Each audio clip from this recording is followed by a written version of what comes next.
अमरीकी सेंट्रल कमान के commander general Michael Kerala ने दहशतगर्दी के खिलाफ पाकिस्तान को शानदार शराकतदार करार दिया।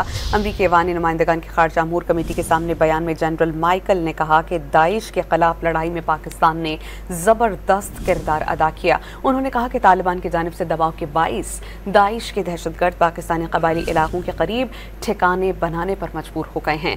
पाकिस्तान के साथ इंटेलिजेंस शराकत के बाइस पाकिस्तान ने कम अज कम 5 दाइश खोरासान के अहम दहशतगर्दों को गिरफ्तार किया। जनरल माइकल ने निशानदही की गुज़श्ता साल से पाकिस्तान के मगरबी इलाक़ाजात में 1000 से ज़ायद दहशतगर्द हमलों में 2500 शहरी और 700 से ज़ायद सिक्योरिटी एहलकार शहीद हुए हैं। पाकिस्तान दहशतगर्दी के खिलाफ कड़ी जंग लड़ रहा है। And trying to do external plots globally to include against the homeland. Right now, what we saw is the Taliban, in going after ISIS-K, they hate each other, pushed a lot of them into the tribal areas on the Afghan-Pakistan border.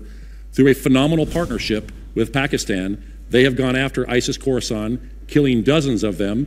Through a relationship we have with them, providing intelligence, they have captured at least 5 ISIS Khorasan high-value individuals. They extradited back Jafar, who was one of the key individuals behind the Abbey Gate bombing.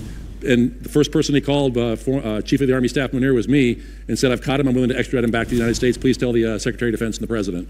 So we are seeing Pakistan, with limited intelligence that we're providing them, go after them using their means to do that.